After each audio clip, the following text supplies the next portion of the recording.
Just a show of hands this evening. How many of you have been to every lecture? Wow. How many of you just missed one? Students, better you put your hands up. Some of them missed too. No, I'm just kidding. One thing I'd like to point out, and I know Frank never sells. I will sell. This is a resource, folks, this museum. If you're not a member and you've been to every lecture, you might want to consider taking a membership. And we're personally spiced this up. I know my colleague's going to kick me 4 times a Sunday. But if you've come to every lecture and you go to all the lectures for the series and you take a museum membership, you'll get a certificate suitable for framing. Okay? Certificate of completion. It might be appropriate for hanging on your wall. So think about it. All righty. Well, we're going to get started tonight. Last week we talked about men in kilts saving democracy. How many of you attended that one? Bet you didn't know all of those aspects, did you? No. Well, that's probably one of the least covered aspects of World War II. At least it hasn't been done, it's just due. But tonight we're going to talk about one of the most covered aspects, because it's highlighted in many of the history books. It's going to be Operation Barbarossa, the invasion by Germany of Russia. And we're going to talk tonight about this invasion, and I want to frame it into 2 elements. I have 2 words that some of you may recognize and others may not recognize. Some of you may recognize them from your study of Greek myths or mythology. They're words hubris and arete. And we're going to talk about what those concepts mean. But for our purposes tonight, we're going to look at the following items. We're going to look at Hitler's views on USSR, because here is a man that's sitting in October of 1940. He's accomplished many of his goals, and by April of 1941, he's swept through the Balkans. He's got everything he needs. Why do you go to Russia? And we often are told that people study history so they don't make the same mistake twice.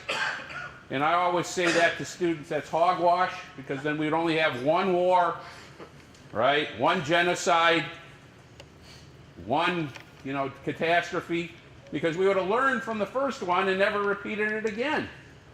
But the trouble is, men and women are fallible. Human beings are fallible. And they tend to get themselves into trouble. And we're going to talk about how that emerges tonight.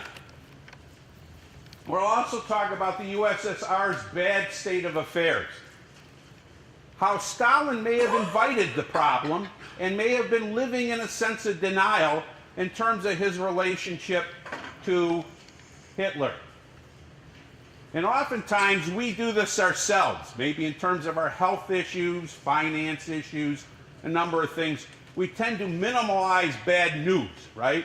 We don't want to hear bad news. We try to put it in better terms because it's easier for us to deal with those terms. And I want you to kind of think about this. You're sitting there as Joseph Stalin. It's 1939, 1940, now 1941. And your relationship to this other despot tyrant is eroding. And you're not exactly the prettiest guy on the planet either, because you've done some of the things that have been unmentionable. And I often say the Nuremberg trials, fortunately the victors don't go on trial, because Joe Stalin probably should have been in the same box as all of the lieutenants of Hitler. But the old enemy of my enemy is my friend. And we'll talk about how that may have emerged. The other thing we want to talk about is the strategy in the East. What are the Nazis thinking? What is the plan? What are the ultimate goals? How did this unfold? Why was this Barbarossa campaign may have been tactically at the beginning of victory, but how does it turn into such a gross loss by the end? And we'll talk about the impact of weather and what the USSR does to make this a more difficult campaign for Germany. And we'll eventually talk about how the Soviets will counter the Germans and turn the table on them, starting as early as December of 1941, and by April of 1942 have completely begun to reverse the course of the war. So we'll get into all of those aspects this evening. Now, back to those terms. And it's important to understand these terms because I think they unlock some of the mindset that exists between the leaders. One of the mindsets we see is the concept of hubris. Well, the ancient Greeks would define hubris as extreme pride or arrogance, which indicates a loss of contact with reality and the overestimation of one's capabilities. Please keep in perspective this evening. Who is the stronger country in this conflict, even before 1940? Who has more troops? Who has more airplanes? Who has even a greater industrial capacity than the Germans in some respects? It's the USSR.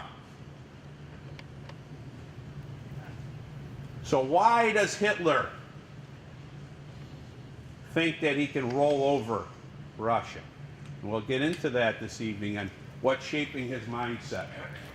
The other one is the concept of arete, living up to one's capabilities and full potential. This includes using strength, bravery, and wit to its fullest. And in the Greek myths, you have many times people that are humans that do extra human things, godlike type things, rise to the occasion. Theseus, who slays the Minotaur, if you remember from your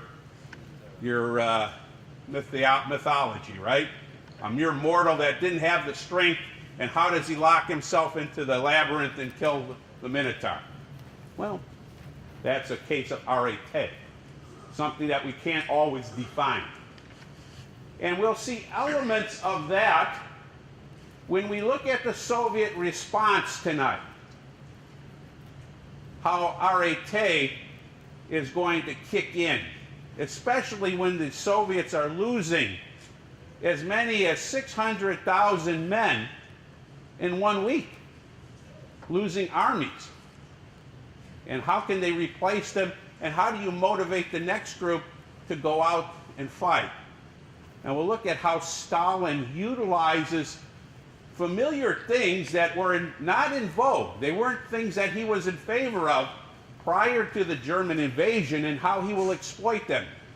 For example, the Russian Orthodox Church will be an example of this. The idea of a mother country, which is really never discussed very much in communism, because you don't put the country first, you put the ideology first. So we'll talk about those elements as well.